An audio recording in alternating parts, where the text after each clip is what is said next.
Check the mic and make sure it sound right, boys. We get out, Puff pull out first. We pull out behind him. He blow past the light. We stopped at the light. When we stopped at the light, I see some chicks on the curb. Before you know it, a car just rolled up, start popping in the car. Just pop, pop, pop, pop, pop, pop, pop, pop, pop. Everybody got down in the truck. So that shit stopped. You know, we all hopped out. Everybody door open but Big door. Something gotta change. I don't give a if Pac gotta die, Big gotta die, or Suge Knight go to jail. Puffy has been making money off of Biggie's name for longer than Biggie was alive. People keep forgetting he hadn't turned 25 yet. He was still 24 when he died. It's been over 25 years. Clearly, a Biggie Smalls verse is very valuable. So then what happened to the commission? What happened to that album?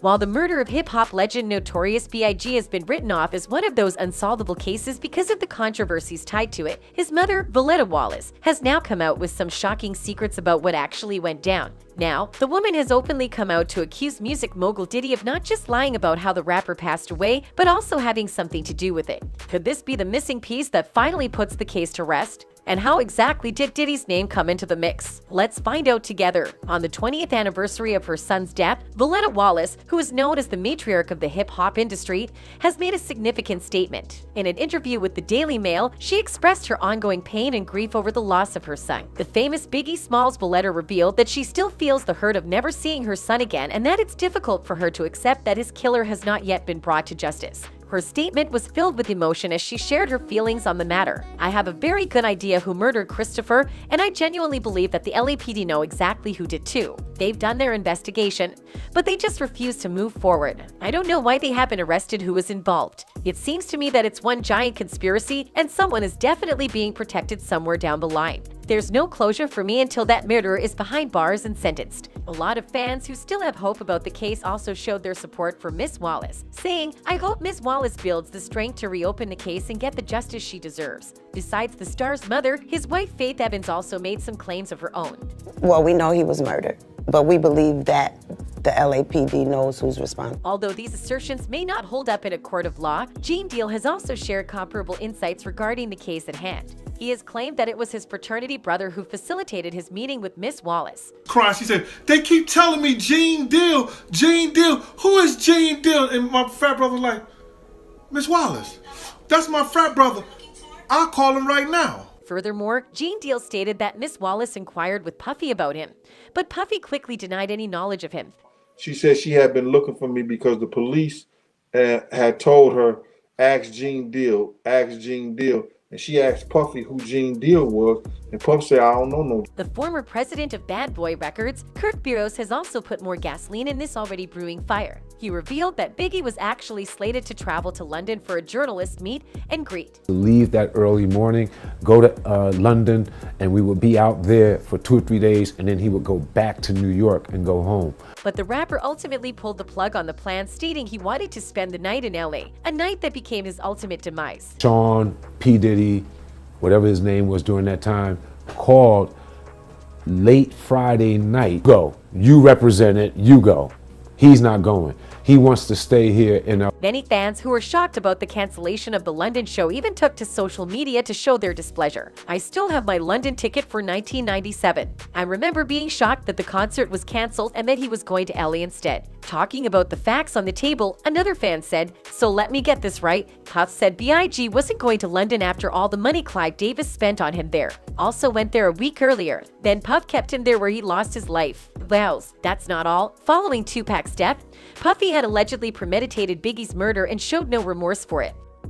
Something gotta change. I don't give a if Pac gotta die, Big gotta die, or Suge Knight go to jail.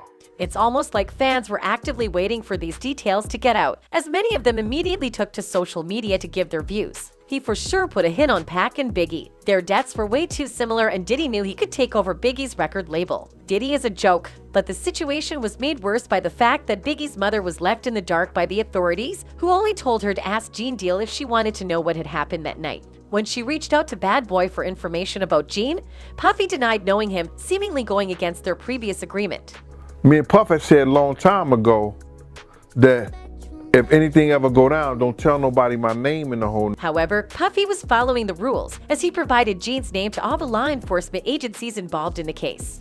If you gonna tell the LAPD my name, if you gonna tell the FBI, you gonna tell any law enforcement people my name, you understand? You might as well tell Big Mama my name. But as you can imagine, our favorite record CEO did not tell Biggie's mother, and here's why. He knew that I was gonna tell Ms. Wallace all what happened, because he know I exchanged. Additionally, Gene became suspicious of Diddy's role in Biggie's death when he pushed Diddy's arms away from him. Despite Diddy's outward display of grief over Biggie's passing, Gene felt that something was off. He described his final interaction with Diddy in the following way. Is when he grabbed both of my arms. Gene, we gotta pray, we gotta pray. And I pushed that nigga arms off me and I said, yo, pray for what? That nigga. This encounter strongly suggests that Diddy had a guilty conscience. But that's not all. Despite not having any further meetings with Diddy, Gene willingly shared the details of Biggie's final moments and the things that he found suspicious. According to the former Bad Boy member, Biggie did not want to attend the vibe party, but Puffy convinced him to do so. It seemed like Big wasn't gonna go to the vibe party. But every day, man, you going to the vibe party? We gonna do that. We gotta go there, man. We gotta go to the vibe party. You know what I'm saying? You gotta go there. At the time, Gene was already aware that if someone had planned to attack Biggie, the vibe party would have been the most opportune place to do so. Gene also disclosed that Diddy had made arrangements in advance to avoid riding with the Juicy rapper in order to remain in a safer area. I told your driver Kenny to run the next 3 lights. Kenny ran the light. Big stopped at the light. Big got killed. While running the red light may be considered not very suspicious, on the other hand, putting the SUV in park tells you everything. If you waiting at the light, you don't put the car in park, especially after your friends them have blew the light. Gene also clarified that among gang members, there is a shared understanding that if there are multiple vehicles, all members must follow the lead driver. Everybody know it's follow the leader.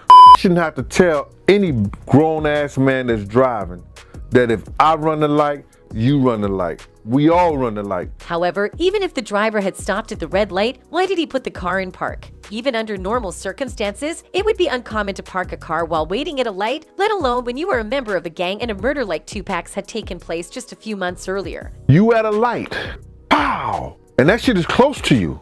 Do you put your foot on the gas or you throw it in park? Well, according to Gene, Diddy's reach goes far beyond just gang members, as reports have also revealed that the record label executive has influence with the NYPD as well. So they showed me a picture of the Muslim guy, and his face was blurred out.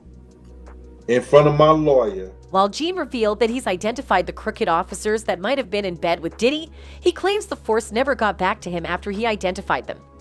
I said, that's the guy right there who walked up to the car. They said they was going to straighten out the face of the picture, come back out to New York. I never heard from them again. This exact claim was backed by the FBI agent Phil Carson as well. So far, fans seem to be on the same page with Gene and his version of the events that took place that night. Puffy did it? No doubt. Why did he leave Collie literally the day after it happened and ditch the rest of his crew? Why did he ride separately when he always used to ride with Big? Why was it so important for Gene to ride with Puffy? You either get in or you'll never work for Bad Boy again. Why was the car already parked on the side of the road waiting for Biggie to pull up? And why was it so damn important to be in Collie in the first place 6 months after Pac's death with barely any security? Puff got some explaining to do, but the story doesn't end there. Gene wrote a book to reveal everything that had occurred that night and how Diddy was involved. He even secured a publishing contract for the book. My book was supposed to be going in, all of a sudden, after giving me a contract for $75,000, cutting me a check for $25,000, we got down to the last week. Puffy contacted the same publishing house to write and publish his own book in an attempt to prevent Gene's book from being released. Despite this effort, Gene's book was ultimately published. And a deal for $1 million that he put out his book and he never put it out. According to Biggie's mother, right from the beginning, she's had a bad feeling about her son's involvement with the record exec. That's only where it begins, as her book Biggie, Valletta Wallace remembers her son. Christopher is pretty much a deep dive into it. The truth is, Christopher accepted the illusion of a friend and mentor for about $25,000. That's the amount Puffy lured my son with. That was a lot of money for Christopher back then as a 19-year-old. He had never seen that much at one time in his life. It was enough money to make my son believe that Puffy was ready to do anything for him. It was enough to buy a blind love and loyalty. Moreover, Gene believed that his book, which contained the truth, was delayed due to racism. He encountered several legal issues while trying to get his book published. In contrast, the white FBI agent, Phil Carson, who also released his version of the truth, did not face similar obstacles. Agent, he just came out. See, it's all right for them white boys, you understand, to do they 20 years and then come out with books. As a result of his book, which recounted his version of the events, Gene lost his job. Additionally, he had to attend several court hearings to reclaim it. The same shit, and I lost my job, and I went through 6 arbitration hearings to get it back.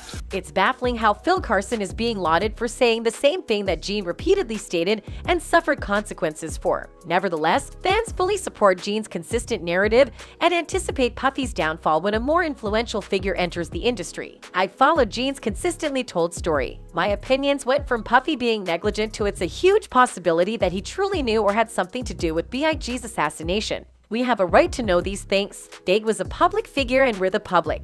It's a well-known fact that COINTELPRO uses and protects entertainers like your Jay-Z's and Puffys for sinister reasons against us. It's also a well-known fact that when the powers have used them up, the protection goes away. I predict that when someone else comes along, maybe younger with more influence, then Puffy will be held accountable. That's